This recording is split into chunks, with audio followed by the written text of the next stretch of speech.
Hello and welcome to Aditya classes where we have been discussing business budgeting. Business budgeting में अब तक हमने देखा कि फंक्शनल बजट्स कैसे होते हैं, मास्टर बजट्स क्या होते हैं. Master budget is an accumulation of various functional budgets. फिर अभी लास्ट के जो टॉपिक्स हमने लिए वो था डिमांड फोरकास्टिंग या बिजनेस फोरकास्टिंग का. तो वहाँ हमने देखा कि फोरकास्टिंग की क्या टेक्निक्स हो सकते हैं, जिसमें मेनली हमने देखा मेथड ऑफ लीस्ट स्क्वायर से एक रिग्रेशन ट्रेंड लाइन डालने का. Today will be starting with our next topic that is cash budgeting.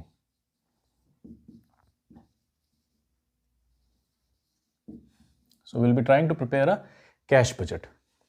अब कैश बजट क्या होता है?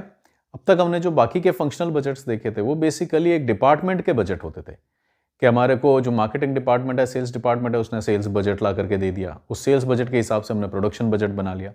उस प्रोडक्शन बजट के हिसाब से हमारे को लेबर बजट मिल गया. उसी प्रोडक्शन बजट के हिसाब से हमारे को मटेरियल परचेज बजट मिल गया. तो जो भी अब तक हमने बजट्स देखे वो किसी न किसी डिपार्टमेंट के थे. अब जब हम कैश बजट की बात कर रहे हैं तो कैश बजट क्या है? बेसिकली सारे कैश ट्रांजैक्शंस को देखेगा. ये it is not limited restricted to one department, rather हम सारा का सारा कैश फ्लो देखेंगे. अब वो कैश फ्लो कैसा हो सकता है? किसी कैपिटल इन्वेस्टमेंट के अंदर आपने कोई पेमेंट किया है वो आउटफ्लो भी हो जाएगा. कहीं आपकी कोई एफडी मैच्योर हो गई है और आ गया है वो भी आ जाएगा. कहीं से आपको सेल्स की है तो पैसा मिल रहा है वो भी आ जाएगा. फिर कहीं से आपने परचेज किया, रॉ मटेरियल लिया है तो उसका पेमेंट किया है वो भी आ जाएगा. तो जो भी कैश ट्रांजैक्शंस हो रहे हैं, दे may be in sales, they may be salaries given in labour department और मैन पावर डिपार्टमेंट और एचआर डिपार्टमेंट, फाइनेंस डिपार्टमेंट जो आपके चेक काट रहा है, कैश पेमेंट्स कर रहा है, वो सारे के सारे कहाँ आ जाएंगे? कैश बजट के अंदर आ जाएंगे. Fine. So will be talking of all kinds of cash transactions at our business. उसका एक बजट तैयार करना है. क्यों किया जा रहा है कैश बजट? जिससे कि हमारे को अभी जो हमने पीछे बजट्स देखे थे फंक्शनल बजट्स, उनके अंदर क्या था कि हमारे को एक आइडिया लग जाए कि कितना सेल्स पोटेंशियल है. उस हिसाब से मैं अपना रॉ मटेरियल मैनेज कर सकूं, उस हिसाब से मैं अपनी शिफ्ट्स मैनेज कर सकूं, उस हिसाब से मैं लेबर इकट्ठी करके रख सकूं, जिससे कि मैं उस बजट को मीट कर सकूं. Now when we are talking of cash budgets, वो इसलिए अपन कर रहे हैं जिससे कि मेरे को अपनी कैश पोजीशन पता पड़ जाए. क्योंकि कहीं ना कहीं कभी ना कभी मेरे को भी पेमेंट्स करने ही पड़ेंगे. जहाँ से मेरा रॉ मटेरियल आ रहा है, लेबर है, कभी ना कभी लॉन्गर रन के अंदर मेरे को कैपिटल इन्वेस्टमेंट्स भी करने पड़ेंगे, एक मशीन भी लानी पड़ेगी, एक लैंड भी लेनी पड़ेगी, नई फैक्ट्री भी बनानी पड़ेगी. तो इसका मतलब मेरे को पैसे की ज़रूरत पड़ेगी. मेरे पास पैसा आता भी रहेगा और मोर इंपॉर्टेंटली मेरे को पैसा लगाना भी है, देना भी है कहीं पे. तो मेरे को एक आइडिया रहे कि कब मेरे पास पैसा आने वाला है, उस हिसाब से मैं अपनी साइकिल बना सकूँ, मैं अपनी क्रेडिट साइकिल डिसाइड कर सकूँ डिपेंडिंग ऑन सप्लायर्स मेरे को कैसी क्रेडिट साइकिल दे रहे हैं. क्योंकि अगर मैं जहाँ बेच रहा हूँ सामान सेल्स से तो मेरे पास पैसा नहीं आ रहा है, लेकिन जहाँ मेरी परचेजेस है, जो मेरा सप्लायर्स हैं, उनको मेरे को पैसा देना है, तो ये तो फिर गड़बड़ हो जाएगी, कहीं से पैसा लाना पड़ेगा. सपोज मैं तो आगे क्रेडिट दे रहा हूँ 20 दिन का, लेकिन मेरे को पीछे जो सप्लायर है वो दे रहा है 5 दिन का क्रेडिट. इसका मतलब 15 दिन का पैसा मेरे को कहीं से लाना पड़ेगा. तो एक बार एक आइडिया लग जाए कि कितनी हमारी कैश रिक्वायरमेंट्स रहने वाली है. वो डे टू डे एक्सपेंसेस हो सकते हैं, वो कैपिटल एक्सपेंसेस हो सकते हैं. हम तो अपना सारा कैश ट्रैक करके रख लेंगे. डिपेंडिंग ऑन कितना स्पैन है, कितने तरह के खर्चे हमने लिए हैं, अलग अलग इंफॉर्मेशन हम उससे एक्सट्रैक्ट कर सकते हैं. हाँ, इसको क्योंकि ये कैश बजट है तो इसमें एक चीज़ का बहुत इंपॉर्टेंटली ध्यान रखना है कि जो ट्रांजैक्शंस हुए हैं, दे में भी इनवर्ड और आउटवर्ड, वो ही रिकॉर्ड होंगे. अक्रूड कुछ नहीं आएगा इसके अंदर. फॉर एग्जाम्पल क्रेडिट सेल्स हो गई 1 लाख रुपए की, तो वो इसके अंदर नहीं आएगी. सपोज हमने 1 लाख रुपए की सेल्स कर दी, जिसमें से 30,000 तो अभी मिल गए और 70,000 अभी ड्यू रह गए, तो इसमें सिर्फ 30,000 की ही बुकिंग होगी. 70,000 अभी बुक नहीं किया जाएगा. 70,000 जब आएगा तब मैं उसका रिकॉर्ड कर लूंगा. तो अक्रूवल बेसिस पे नहीं चलेगा. जहां कैश ट्रांजैक्शन हो रहा है वही इसके अंदर आएगा. तो इसलिए हम कैश बजट्स बनाते हैं, जिससे अपनी एक फाइनेंशियल पोजीशन हमारे को आइडिया रहे, कब कितना पैसा चाहिएगा, सैलरीज कब ड्यू होने वाली है, उस टाइम तक पैसा आ जाएगा या नहीं आ जाएगा. नहीं आएगा, अगर हमारी क्रेडिट साइकिल्स इस तरह की है कि हमारे पास उस टाइम तक पैसा नहीं आएगा, तो फिर बैंक से लिया जाए, एडवांस लिया जाए, जैसे भी है. तो इसलिए हम कैश बजट्स तैयार करते हैं. कैश बजट्स को बनाने के ब्रॉडली 3 तरीके हैं, लेकिन हम ज़्यादातर जो यूज़ करते हैं वो पहला तरीका यूज़ करते हैं. पहला मेथड है वो क्या है? Receipts and payments method. Receipts and payment method. तो ब्रॉडली तो यही मेथड यूज होता है, रिसिप्ट एंड पेमेंट मेथड. हाँ, उसके अलावा भी कुछ मेथड्स हैं, जैसे कि बैलेंस शीट मेथड हो गया, प्रॉफिट एंड लॉस मेथड हो गया, adjusted profit and loss method हो गया. तो we have adjusted profit and loss method हो गया, देन बैलेंस शीट मेथड हो गया,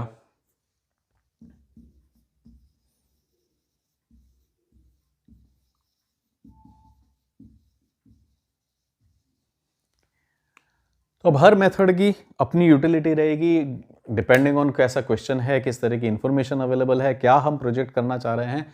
we can make use of receipts and payment method, we can make use of adjusted profit and loss method और balance sheet method.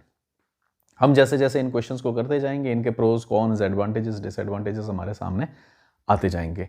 Broadly हमारा जिस पे focus रहेगा, हमारा जो कोर्स है, सिलेबस है, जो बुक है, उस हिसाब से भी रिसिप्ट एंड पेमेंट मेथड पे ही हम ज़्यादा फोकस करेंगे.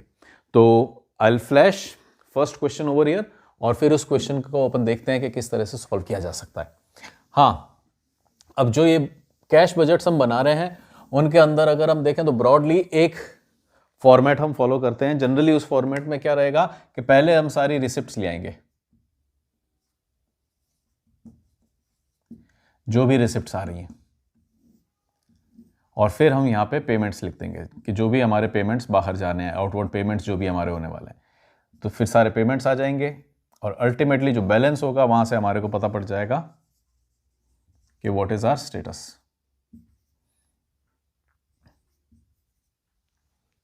तो ब्रॉडली हम ये फॉर्मेट फॉलो करेंगे कि पहले सारी रिसिप्ट्स को लिख लेंगे, फिर सारे पेमेंट्स को लिख लेंगे और इनका जो भी बैलेंस निकल के आएगा that will be my balance. अगर पॉजिटिव में है तो बहुत अच्छी बात है, नेगेटिव में है तो आपको कहीं से फंड्स अरेंज करने होंगे. यही इसका कैश बजट का ऑब्जेक्टिव होता है कि हमारे को एक स्टेटस का आइडिया पता पड़ जाए कि हमारे पास पैसा होगा या नहीं होगा आने वाले टाइम में सैलरीज देने के लिए, पेमेंट्स करने के लिए. फाइन. तो I will flash the first question over here और उसके बाद हम देखते हैं क्वेश्चंस की हेल्प से ही हम देखते जाएंगे इनको कि कैसे सॉल्व किया जाता है. So here is your first question for the day. From the following information prepare a monthly cash budget for the 4 months ending 31 December. अब 31 December को एंड होने वाले 4 महीनों का मंथली कैश बजट बनाना है. तो 31 December को खत्म होने वाले कौन से मंथ्स हो जाएंगे हमारे? सितंबर, अक्टूबर, नवंबर एंड दिसंबर. इसका मतलब इन 4 महीने का हमारे को कैश बजट बनाना है. डिटेल्स जो दी गई हैं वो क्या हैं? We have months September, October, November, दिसंबर. उसके अलावा एक्सपेक्टेड सेल्स है और एक्सपेक्टेड परचेजेस है. तो एक्सपेक्टेड सेल्स अगर हम देख रहे हैं तो सितंबर, अक्टूबर, नवंबर, दिसंबर की कैसे है? 50,000, 60,000, 45,000, 80,000. वहीं पे we have a look at expected purchases तो सितंबर की है 32,000, October, November, December are 60,000, 70,000 and 45,000. Then certain other relevant information is also given. वो रेलेवेंट इंफॉर्मेशन क्या है हमारे लिए? Wages to be paid to workers 6,000 per month. इसका मतलब हर महीने का एक 6,000 रुपये का एक्सपेंस आ गया, पेमेंट हो गया. हमने अभी यहाँ फॉर्मेट देखा था, we have receipts and payments. तो रिसिप्ट्स के नाम पे तो हमारे को अभी तक क्या मिल रहा है? सिर्फ सेल्स से रिसिप्ट्स आ रही हैं. परचेजेस जो है वो पेमेंट्स हैं. जो वेजेस है 6,000 पर मंथ की वो पेमेंट्स हैं. Dividends from investments amounting to 1,000 are expected on 31 December. इसका मतलब 31 December को हमारे पास 1,000 रुपीज के डिविडेंड्स भी आ रहे हैं. तो दिस इज अ रिसिप्ट. तो ये हमारे को थोड़ा ध्यान रखना है. अब तक हमारे पास क्या आ गया है? रिसिप्ट्स तो आ गई हमारे पास, सेल्स एंड डिविडेंड, और जो पेमेंट्स आए हैं वो परचेजेस आ गई है और वेजेस आ गई हैं. Then income tax to be paid in advance in December 2000. तो ये एक पेमेंट हो गया, दिसंबर में 2000 का पेमेंट भी करना है हमारे को. Then preference share dividend of 5,000 is to be paid on 30th November. तो 30 नवंबर को आप एक पेमेंट भी कर दोगे 5,000 रुपीज का. एक डिविडेंड तो अपने पास आ रहा है और यहां पे हमारे को प्रेफरेंस शेयर का डिविडेंड देना है. 1,000 रुपए का तो आ रहा है और 5,000 का एक पेमेंट हमारे को कर देना है. Balance at bank on 1 September is expected to be 6,000. Bank में जो हमारे पास ओपनिंग बैलेंस है वो कितना है? 6,000 का है. तो ये हमारा ओपनिंग बैलेंस हो जाएगा. फिर हम चलते जाएंगे और फिर यहां से जो फर्स्ट मंथ का सितंबर का जो क्लोजिंग होगा वो अक्टूबर का ओपनिंग बन जाएगा एंड सो ऑन. तो ये रिपल इफेक्ट हम देख लेंगे. तो now I prepare a table over here और उस टेबल के अंदर फिर अपन डेटा को किस तरह से डालना है वो देखते हैं. फाइन. तो ये रही हमारी टेबल और अब इसका हम नाम क्या दे सकते हैं? We need to prepare cash budget for September to December. Cash budget for 4 months from September to December. यहां हम क्या कॉलम्स बना सकते हैं? वी कैन हैव September,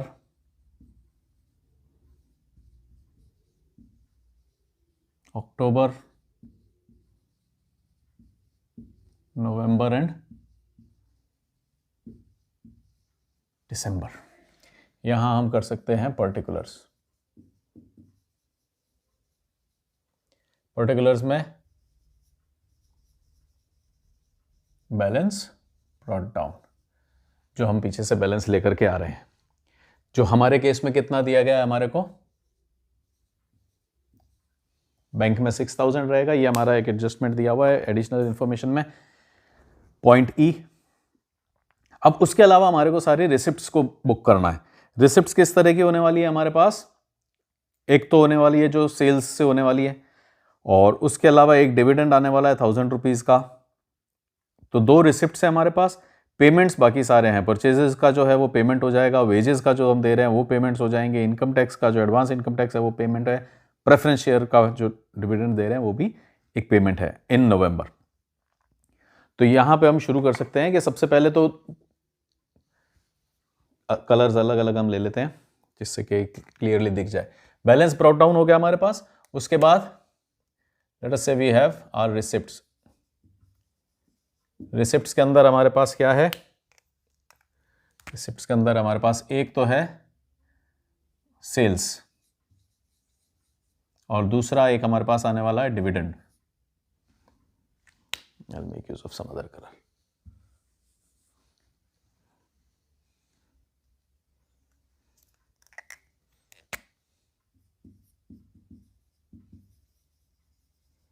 और then we have payments. Payments में हमारे पास क्या सिनेरियो है?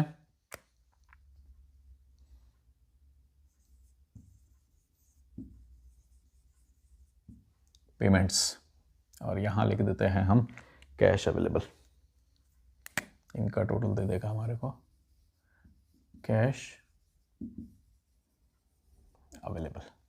पेमेंट्स में क्या क्या पेमेंट्स है हमारे? एक तो परचेजेस के लिए पेमेंट्स करने हैं हमारे को,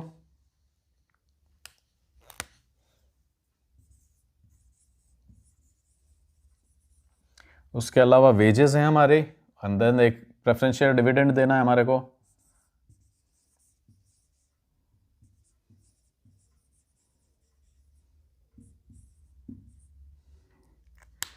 और उसके अलावा क्या है हमारे पास? वेजेस का पेमेंट करना है, और एक और पेमेंट कौन सा है हमारा? Advance tax.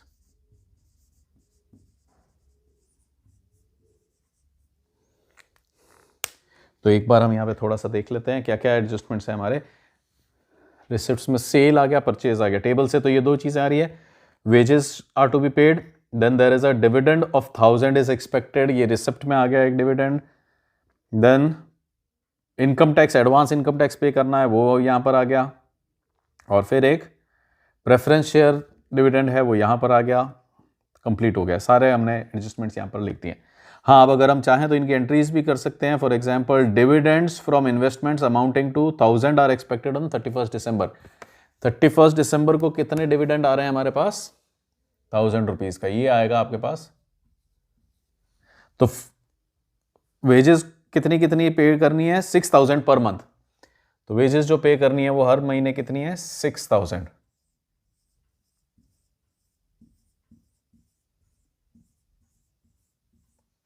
वेजेस हो गई हर महीने की. परचेजेस कितनी कितनी है हमारी? फर्स्ट लाइन मेरे पास नहीं है. सितंबर में एक्सपेक्टेड सेल्स हैं 50,000 और परचेजेस हैं 32,000.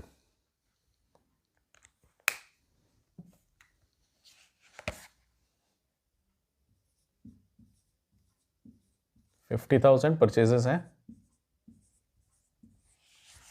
32,000 की. और उसके बाद हमारे जो आगे की सेल्स हैं वो कितनी है? 60,000, 45,000, 80,000.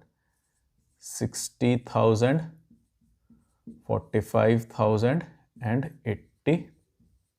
ये तो सेल्स हैं. परचेजेस कितनी कितनी है? 32,000. 60,000, 70,000 एंड 45,000। तो टेबल में हमारे पास दो चीजें हैं, एक तो जो सेल्स से आने वाला पैसा है और एक परचेजेस में जाने वाला पैसा है, वो हमने कर दिया। Point A is wages to be paid, wages हमने लगा दी। Point B is 1000 is expected to be received in December, वो भी कर दिया। Income tax to be paid in advance in December 2000 के अंदर हमारे को एक एडवांस इनकम टैक्स भी पे करना है दिसंबर के अंदर।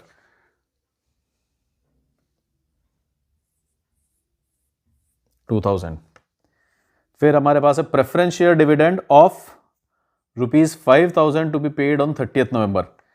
30th नवंबर को एक 5,000 का पेमेंट भी करना है प्रेफरेंस शेयर डिविडेंड।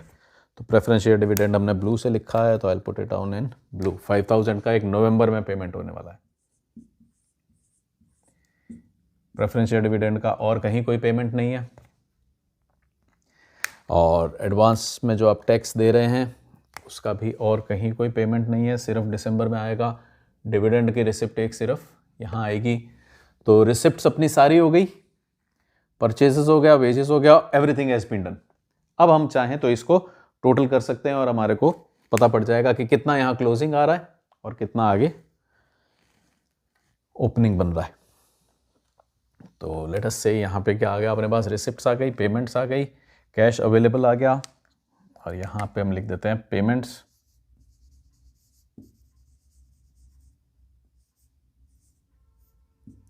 और फाइनली आपके पास आ जाएगा बैलेंस।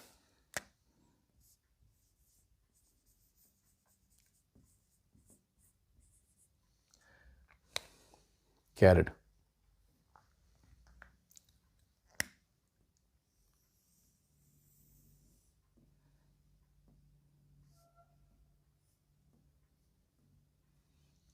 यहां पे हमारे पास कैश अवेलेबल बन रहा है।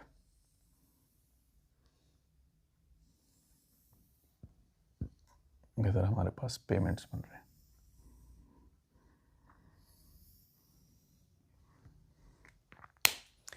Fine. So now we can go ahead and make all these calculations. यहां कितना आ रहा है आपके पास, 6,000 का ओपनिंग कैश था, 50,000 की रिसिप्ट्स हो गई, तो टोटल मेरे पास क्लोजिंग कितना है, कैश बैलेंस, कैश अवेलेबल कितना हो गया,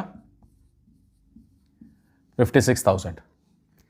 32,000 की परचेजेस है, 6,000 की वेजेस है, तो टोटल पेमेंट्स कितने हो गए, 38,000। तो मेरे पास cash available in the month of September तो 56,000 है, पेमेंट मैं कर रहा हूं 38,000 का, तो ये कितना हो जाएगा, 56 माइनस 38, 18,000। बैलेंस कितना बच गया मेरे पास, 18,000 का। और ये जो क्लोजिंग बैलेंस है मेरा, यही क्या हो जाएगा, आगे जाकर के ओपनिंग बैलेंस भी बन जाएगा। जो 18,000 यहां से क्लोज हुआ है, वही 18,000 आगे जाकर के ओपनिंग बन जाएगा। फाइन। अब यहां जो आपको 18 मिल गया है, तो 18 एंड 60 टोटल अवेलेबल कितना हो गया हमारे पास, ये हो गया आपका 78,000। पेमेंट्स हुए 66,000 के, तो 78 माइनस 66, कैश अवेलेबल 78,000 है, पेमेंट्स हुए 66,000 के, तो हमारे पास 12,000 का कैश बच गया। और ये जो 12,000 अभी बचा है वो कल बन जाएगा, नवंबर के अंदर बन जाएगा opening balance. 12 and 45 cash availability कितनी हो गई हमारे पास इस बार, 57,000 की, 57,000। और ये पेमेंट कितना है, 76, 81,000, 81,000। तो 57,000 का आपके पास कैश अवेलेबल है, जबकि 81,000 के पेमेंट्स करने हैं। तो इस बार क्या हो गया, हम चले गए नेगेटिव के अंदर, 57,000। 24,000 का क्या हो गया है, नेगेटिव 24,000 का क्रेडिट बैलेंस हो गया है।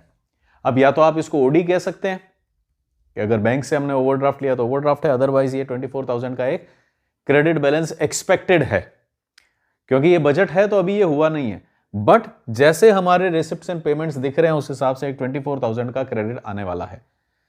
तो इसके लिए या तो हम बैंक को बता करके रखें कि ओडी देगा, या हम कहीं से ऐसे फंड्स बचा करके रखें, अरेंज करके रखें कि 24,000 के क्रेडिट को हम काउंटर कर सकें। This is why we prepare a cash budget, क्योंकि ये चीज़ हमारे सामने आ गई है। अच्छा, जो 24,000 का क्रेडिट अभी है वही 24,000 का कल क्या हो जाएगा, ओपनिंग बन जाएगा। तो आपके पास 81,000 की तो रिसिप्ट्स हैं और उसमें से 24,000 का 81 माइनस 24, 57,000 का आपके पास कैश अवेलेबल हो जाएगा, क्योंकि 81,000 की रिसिप्ट्स हैं, 24,000 we have paid out. 45, 51, 51 and 2 53,000, 53,000 का हमारे को पेमेंट करना है, 57,000 अवेलेबल हैं। तो अल्टीमेटली हम वापस से कहाँ आ गए, 4,000 के पॉजिटिव के साथ दिसंबर को क्लोज कर रहे हैं। So this was chapter 7 question 1, जिसको क्या हम कह सकते हैं 7.1। तो चैप्टर 7 का क्वेश्चन 1 ये रहा हमारे सामने, जहां पे कि हमने एक सिंपल सा कैश बजट बनाया, where we were having our sales, purchases, wages. मेन तो ये 3 खर्चे ही रहते हैं कि भाई सेल्स हर महीने हो ही रही है, परचेजेस हर महीने हो रही है, वेजेस हर महीने हो रही है। फिर कुछ और भी खर्चे थे, लाइक 1,000 की रिसिप्ट थी, 5,000 का एक पेमेंट था, 2,000 का टैक्स पेमेंट था। तो अगर हम इस पूरे को देखें तो सिनेरियो इज कि एक बार हम 24,000 के क्रेडिट में गए हैं और फाइनली दिसंबर का जो हमारा क्लोजिंग है वो 4,000 है। So this is it for our present discussion. Until we meet next time, do take care, thanks for watching, bye bye.